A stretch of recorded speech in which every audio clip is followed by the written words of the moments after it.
Tell me a little bit about the two things I suppose that go together. Yeah, growing up in Barry, right, and the influence of your parents on kind of who you are today. You know, you're kind of nurturing kind of early days, and how that's made you the person you are today. You think? Yeah, well, it comes through in the book in several ways, and it wasn't intentional. It's just the way I was feeling at the time. You know, growing up when I passed the 11 plus to go to the grammar school, it never dawned on me until I got there that 120 kids in our year group, that's the number of kids who went in each year, and there were only 2 black kids in the group. Well, we didn't call them black then, they were coloured kids. I couldn't use that word in the book. The publishers wouldn't let me use the word coloured. And I didn't quite get the logic of how I could use certain words and not other words. But then it became apparent that I came from a very poor part of the boondocks in Barry. It would be the equivalent of coming from Cardiff Docks, if you like, where I grew up. Yeah. And the last person to pass the 11 plus to go to grammar school in our street was my dad. So he went there in the 30s, and then here we are in the 630s. I'm the next kid who's gone to the grammar school. Yeah. And so my dad was mixed race. He never knew his biological father. And I tell this story, and outline this story in the first story in the book. Yeah. About my grandfather coming from Latvia and my mother and meeting my grandmother.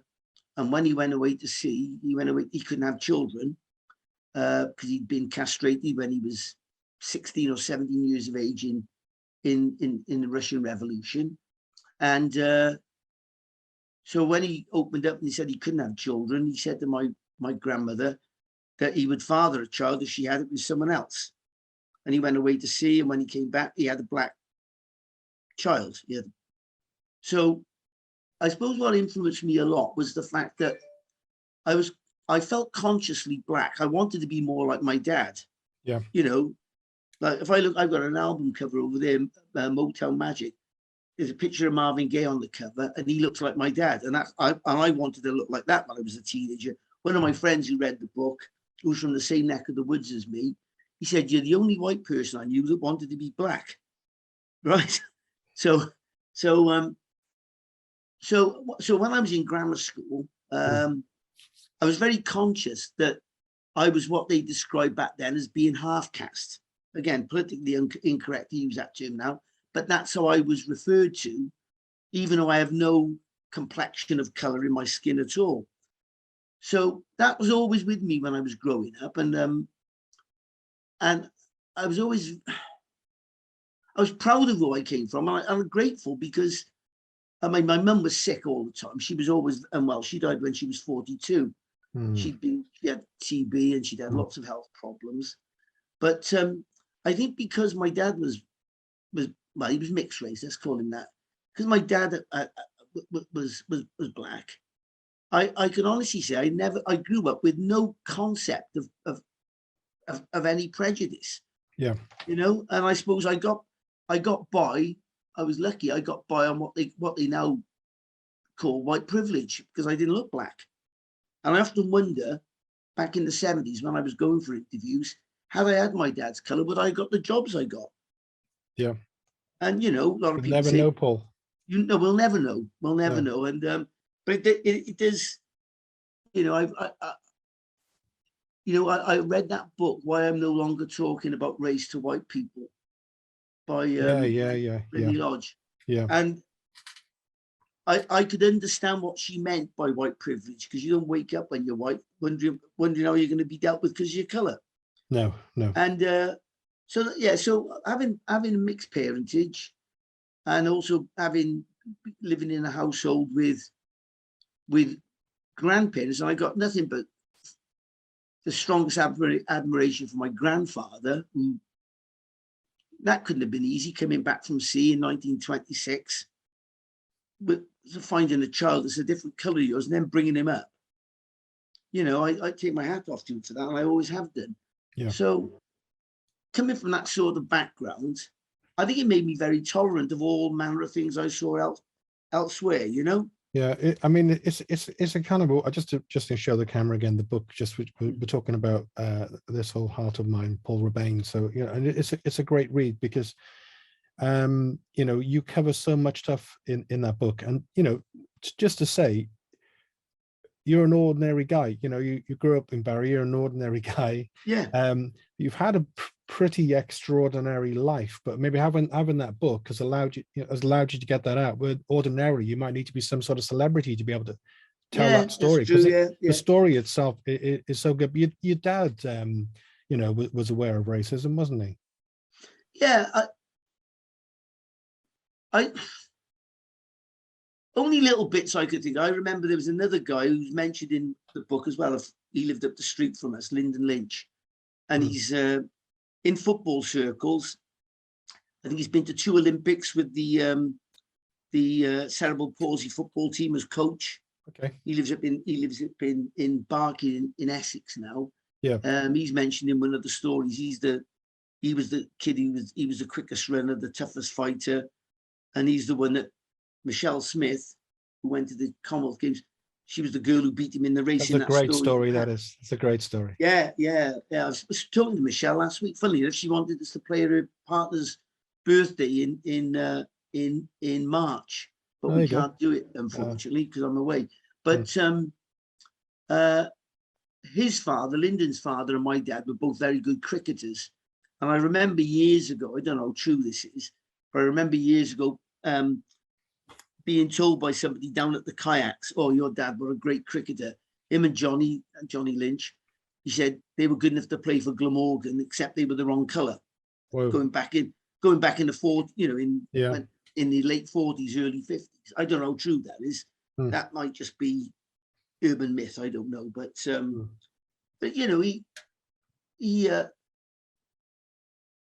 didn't have an easy life, you know, my dad, and you know, he didn't finish grammar school because my great grandmother had taken to drink, and he had to look after her until she passed away in about 51, 52, just after I was born. And but he was a very, very, very bright guy and fantastic mathematician, and you know, worked all sorts of jobs. I can remember a time, again, I think this is in one of the stories somewhere, but he used to work as well as working in asbestos works and working in a betting shop doing the settling. He used to work for a news agent, and he used to do the store on Whitmore Bay, where Marco's is of Gavin and Stacey fame. Yeah. He had the magazine store. I can remember my mum used to go to the beach and sit, and I'd be between the beach and going up there to sit with my dad and giving out the change and stuff. Well, not too often, but on this one occasion, there was a crowd of bikers, and I think they're from Birmingham or up the Midlands way somewhere, and they gathered around my dad's stall, and I didn't get what was going on at first, but what they were doing, they were playing with the magazines, and then somebody else, one of the boys, went to get the cash tin. Oh yeah. And my father just very quietly said something like, I don't think you want to do that. You want to fight. You want a nasty guy at all, my dad. I don't think you want to do that. And they were giving him some racial jip, and he just stood there very, very, you know, very quiet and but held his ground and just stared this guy down, who then backed off, and they all went off calling him, you know, doing monkey chants and, you know, calling him this, that, and the other. But the main thing is he held his ground, and so I remember that being like an overt attack on his colour. Yeah. I can remember once, I should have written this in the story. I got beaten by a teacher. I won't mention his name because he's got family who still live in the area. And he gave me a really good hiding. And my dad came home, and I was on the landing, and he saw the bruises down my right side. Yeah. What have you been doing? And I said, I was going to lie to him. I was going to say I was rugby. But you can lie to my dad because he'd just see through you. You know what I mean? So I said, "Oh, Mr. So-and-so." He said, "The teacher did that. What And he said, what do you do to deserve that? And I said, I just didn't do very well in a test. Well. Right? So he never mentioned it again. And my dad was a shift worker down at the asbestos works in Roos. And I got called out the classes one day by one of the senior masters. And I went downstairs, and in the foyer was my dad. And my first reaction was, oh, my mum's died, because she was always ill. Well, she died when she was 42. She died in 1975. But this would have been in the mid, what was I in then for? This would have been about 66, 67. And so I said, oh no. So I came down the stairs, and the senior master said, your father says, Mr. So-and-so, he's come to have a word about these bruises you've got. So I said, oh God.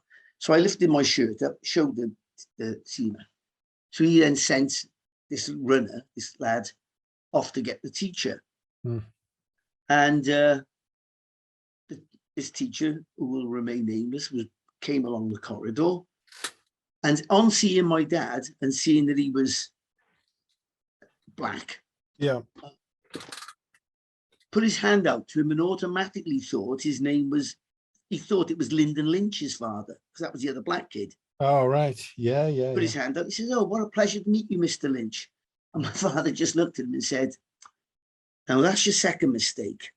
So, and that's all he said. And he turned around and he said, right, he said, I'll see you at home. Never got brought up again. When I got home, I said, oh, Dad, you have to go up there and show me up like that. And he said, it's dealt with now. And that teacher never raised a hand to me again. He didn't have, all he had to. So yeah, he was good. He was cool. He was good. He was very much.